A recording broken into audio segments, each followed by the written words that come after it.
Hello friends, welcome to the new episode of my channel. আমি অরিত্র। এখন আমরা কথা বলবো যে চাঁদের পাহাড়ের রিলিজ নিয়ে, যেটা 20 সেপ্টেম্বর হতে চলেছে। এটা মেকার্সরা আর কি অফিসিয়ালি জানিয়ে দিয়েছে যে 20 সেপ্টেম্বর এই ছবিটা রিলিজ হবে। এবার আদেও এই ছবিটা রিলিজ ডিমান্ড করে, এই ছবিটা কি রিলিজে ভালো চলবে, তো সেটাই আর কি আমরা অ্যানালিসিস করবার চেষ্টা করবো এই ভিডিওর মধ্যে। তো দেখুন, এইটা হিন্দি ছবি তো অনেকদিন ধরে পরপর রিলিজ হচ্ছে এবং সেগুলো খুব ভালো চলছে। আমরা দেখলাম রকস্টার যখন রিলিজ হলো, দুর্দান্ত রেসপন্স পেলো। এর আগে জব উই মেট হয়েছে, তারপরে আমাদের রিসেন্টলি লেলা মজনু ছবিটা প্রথমবারে যখন রিলিজ করেছিল সেখানে যা ইনকাম করেছিল তার থেকে বেশি। তুম্বার রিলিজ করছে, সেটার জন্য একটা হাইপ আছে, লোকের মধ্যে এক্সাইটমেন্ট কাজ করছে। তো এইগুলো তো খুব ভালোভাবে ওয়ার্ক করছে। তাহলে বাংলা ছবির রিলিজ কি ওয়ার্ক করবে? আগের বছর আমরা দেখেছিলাম গাদার 2 আসার আগে গাদার 1 কে রিলিজ করা হয়েছিল, সেটাও কিন্তু খুব ভালো রেসপন্স পেয়েছিল পাবলিকের থেকে।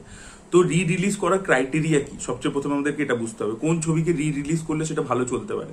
ধরুন, ছবিটা আগে বক্স অফিসে ব্লকবাস্টার হয়েছে কি হয়েছে সেটার উপর ডিপেন্ড করে না। মানে জব উই মেট কিন্তু সেই সময় একটা ডিসেন্ট হিট ছিল, সেই ছবিটা কিন্তু রিরানে খুব ভালো চলছে, ঠিক আছে।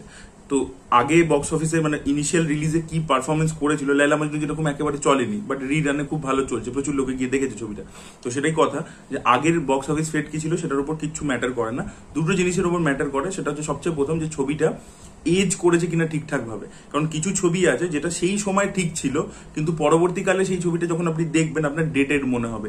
সেই ছবিটা, যেটাকে আমরা ইংলিশে বলি যে ডাজন্ট এজ ওয়েল, ঠিক আছে। সব ছবি কিন্তু এজ ওয়েল করে না, মানে রেলিভেন্ট থাকে না, মানে যে এভারগ্রিন। মানে ধরুন লাগান একটা এমন ছবি যেটা এভারগ্রিন ছবি, যেটা কোনোদিনও পুরনো হবে না। আপনি যখন লাগান প্রথম দেখেছিলেন তখনও যা এক্সপিরিয়েন্স হয়েছিল আজকে দেখলেও আপনার তাই এক্সপিরিয়েন্স হবে। স্বদেশ হচ্ছে এরকম একটা এভারগ্রিন ছবি যেটা কিন্তু কোনোদিনও পুরনো হয় না, বা রকস্টার একটা সেরকম ছবি। কিন্তু সব ছবির ক্ষেত্রে হয় না। আজকে রণবীর কাপুরের ধরে নিন আজব প্রেম কি গজব কাহিনী, ওই ছবিটা কিন্তু এভারগ্রিন ছবি নয়। ওটা ওই সময় দাঁড়িয়ে বক্স অফিসে সুপারহিট হয়েছিল, ছবিটা ভালো এন্টারটেনিং ছবি ছিল, কিন্তু আজকে যখন আপনি দেখবেন ওই কমেডিটা আপনার ডেটেড ফিল হবে। তো এরকম প্রচুর ছবি হয়েছে কিন্তু যেগুলো হয়তো বক্স অফিসে খুব ভালো পারফর্ম করেছে, কিন্তু মানে ভালো করে এজ হয়নি আর কি। ছবিটা আজকে দাঁড়িয়ে যখন আমরা দেখবো তখন ডেটেড মনে হবে। এটা একটা ফ্যাক্টর আছে যে ছবিটা কিন্তু রেলিভেন্ট থাকতে হবে, এখনো দেখলে এভারগ্রিন মনে হবে, ফ্রেশ মনে হবে। সেই অ্যাসপেক্টটা কিন্তু একটা রিরানে চলার জন্য একটা ছবির সেই অ্যাসপেক্টটা থাকা ম্যান্ডেটারি, এটা ফার্স্ট। আর দ্বিতীয় হচ্ছে ছবিটা গ্র্যাজুয়ালি থ্রু ইয়ার্স, মানে যখন প্রথম রিলিজ করেছিল আর এখন যে রিরান করছে তার মাঝে এই সময়টাতে ছবিটার একটা কাল্ট ফলোইং হয়ে গেছে।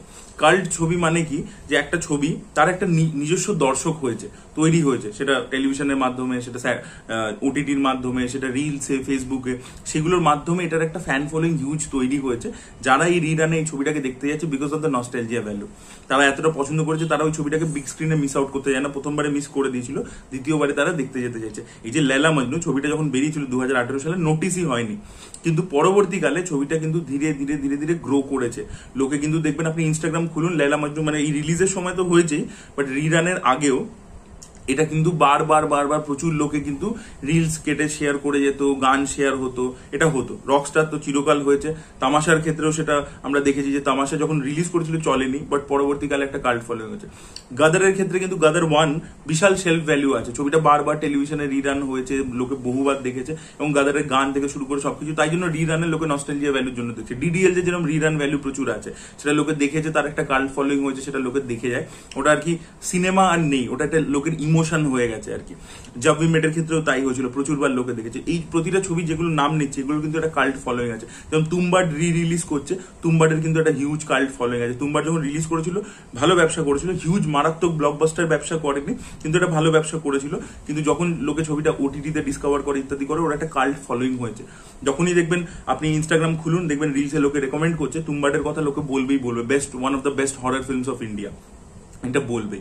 তো এই কাল্ট ফলোইংটা থাকার দরকার আছে, যে একটা মানে গ্রুপ অফ পিপল আছে যারা এই ছবিগুলোকে মারাত্মক ভালোবাসে, irrespective of the box office fate, তবেই কিন্তু রিরানে গিয়ে এই ছবিগুলো চলতে পারে। এই দুটো অ্যাসপেক্ট থাকা দরকার, একটা হচ্ছে এভারগ্রিন আর দ্বিতীয় হচ্ছে একটা কাল্ট ফলোইং আছে।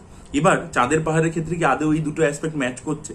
দেখুন, চাঁদের পাহাড় যখন বেরিয়েছিল বক্স অফিসে তখন ব্লকবাস্টার হয়েছিল বিশাল, এবং বাংলা সিনেমার জন্য তখনকার দিনে দাঁড়িয়ে এটা একটা হিউজ স্টেপ ছিল, বিশাল বাজেট ইনভেস্ট করেছিল মেকার্সরা। তো সেই দিক থেকে আমি মেকার্সদেরকে সাধুবাদ বলতে চাই, দেবকেও সাধুবাদ বলতে চাই যে তারা এরকম একটা ছবি বানিয়েছিল এবং সেটা হিউজ একটা বিজনেস করেছিল, ব্লকবাস্টার করেছিল। কিন্তু ওই অ্যাসপেক্টের ওপর কিন্তু রিরানে কি হবে সেটা ম্যাটারই করে না। যে ফার্স্ট রানে বক্স অফিস ফেটটা কি সেটা রিরানে রিফ্লেক্ট করবে সেটা কিন্তু হয় না, এটা প্রথম কথা। তো সেটা আমি বাদ দিলাম। কিন্তু আদেও কি ছবিটা ভালো হয়েছিল? ছবিটা কি এজ করেছে ঠিকঠাক ভাবে? Has it aged well? The answer is no. আজকে যখন আমরা তাকে চাঁদের পাহাড়ের দিকে দেখবো, ছবিটা কিন্তু ডেটেড মনে হবে। সেটা কিন্তু খালি গ্রাফিক্সের জন্য নয়, তখন দাঁড়িয়ে বাংলা সিনেমার যা বাজেট হতো সেই অনুযায়ী গ্রাফিক্স ঠিক ছিল, যাই ছিল তার মধ্যে যা খামতি ছিল, that is not a problem. গ্রাফিক্সের জন্য নয় কিন্তু ব্যাপারটা, এটা হচ্ছে স্টোরি টেলিং এর জন্য। তো চাঁদের পাহাড় নভেলটা যারা পড়েছে, তারা নভেলটার ফ্যান, তারা কিন্তু সিনেমাটাকে একেবারেই অপছন্দ করে। যারা সানডে সাসপেন্স শুনেছে তারা, যেটা প্রচুর পরিমাণে, তো অনেকে বই তো পড়ে না, অনেকে সানডে সাসপেন্স শুনেছে, তাদেরও কিন্তু ছবিটা পছন্দ হয়নি। এবং এটা আমি 2013 সালেরই কথা বলছি, তখন তো সোশ্যাল মিডিয়াতে এত আউটরিচটা দেখা যেত না, তখন তো এইভাবে পপুলার ছিল না, সবার কাছে ইন্টারনেট চলে আসেনি। বাট তখন যারা আমি আশেপাশের লোকেদের সাথে কথা বলি, ইভেন আমারও পছন্দ হয়নি আর কি। তো সেই জিনিসটা কিন্তু ছিল, দ্যাট ওয়াজ দ্য ভাইব। পরবর্তীকালে যত ইন্টারনেট এসে গেছে এবং লোকেরও এক্সপোজার বাড়তে থেকেছে, চাঁদের পাহাড় নিয়ে কিন্তু খিল্লি হয়েছে, বুনিপকে নিয়ে খিল্লি হয়েছে। পরবর্তীকালে অ্যামাজন অভিযানের সময় আমরা সেটা আরো বেশি করে সেটা দেখতে পেয়েছি, ওটা নিয়ে কিন্তু প্রচুর মারাত্মক লেভেলে ট্রোলিং ইত্যাদি হয়েছে। তো ছবিটার প্রথম কথা রিলিভেন্ট নেই, দ্বিতীয় হচ্ছে কোনো এটার কাল্ট ফলোইংও তৈরি হয়নি, কারণ লোকে এটাকে নিজে পরে সেলিব্রেট করেছে, দেখেছে অনলাইনে। দেখবেন চাঁদের পাহাড়ের অনলাইনে কোনো এক্সিস্টেন্স নেই যে আজকে এটাকে নিয়ে কথা হচ্ছে, প্রচুর লোকে লিখছে বা কিছু করছে, সেরকম ভাবে কিন্তু ছবিটা এক্সিস্টই করে না।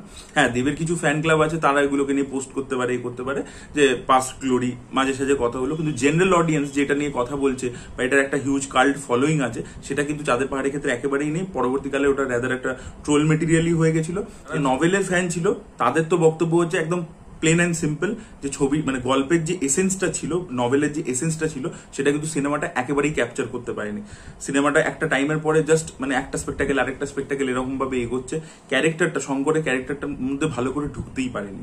তো সেই জিনিসপত্রগুলো কিন্তু প্রবলেম ছিল বইটার মধ্যে। সিনেমাটা কিন্তু অ্যাজ আ স্টোরি টেলিং বা অ্যাজ পারফরমেন্স সেগুলো কিন্তু ভালো হয়নি। হ্যাঁ, ছবিটার মধ্যে প্রচুর খরচা করা হয়েছে, বাংলা সিনেমা অনুযায়ী স্কেল ইত্যাদি সবকিছু বড় ছিল, কিন্তু চাঁদের পাহাড়ে তো তবু একটা স্ট্যান্ডার্ড ছিল, যেহেতু সোর্স মেটেরিয়ালটা ভালো বলে, বাট অ্যামাজন অভিযানে তো সেই স্ট্যান্ডার্ডটাও ম্যাচ হয়নি। তো এই ছবিটা রিরানে কিছু করতে পারবে বলে আমার তো মনে হয় না, এটা আমার পার্সোনাল অ্যানালিসিস যেটা আপনাদেরকে বললাম।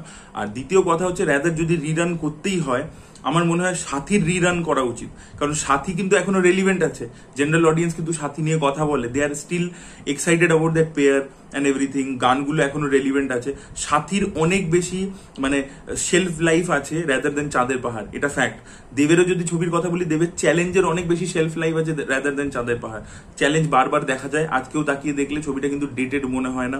গান থেকে শুরু করে, পারফরমেন্স থেকে শুরু করে, ওই ছবিটাও কিন্তু অনলাইনে বেঁচে আছে, দেবের ইন্ট্রো সিনটা নিয়ে কথা হয় ইত্যাদি হয়। তো ছবি স্কেলে খালি বড় করলেই কিন্তু সেটার যে শেলফ লাইফ হবে সেটা কিন্তু নয়।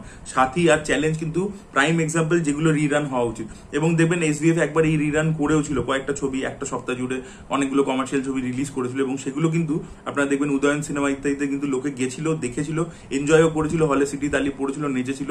সেই ছবিগুলোর অনেক বেশি রেলিভেন্স আছে, কারণ ওগুলো স্টোরি টেলিং বা ক্যারেক্টার্স গুলো এখনো আমাদের মনে আছে। মানে সাথীর বিজয়কে আমাদের মনে আছে, ওই ইমোশনটা উই ক্যান ফিল।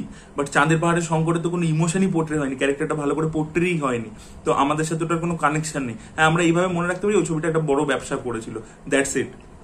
ওইটা কিন্তু সেই সময়ের বক্স অফিসের জন্য ঠিক ছিল, বাট ওটার কোনো কাল্ট ফলোইংও নেই, আর ছবিটা এজও করেনি ঠিকঠাক ভাবে। It feels very very dated. So আমার মনে হয় না রিটার্নে খুব একটা সুবিধা করতে পারবে চাঁদের পাহাড়, রাদার দেন সাথীকে রিরান করানো উচিত ছিল অ্যাকচুয়ালি। তো আপনাদের কি মতামত অবশ্যই কমেন্ট সেকশনে জানাবেন। এই ভিডিওটা ভালো লেগে থাকলে লাইক করুন, শেয়ার করুন, চ্যানেলকে সাবস্ক্রাইব করতে ভুলবেন না।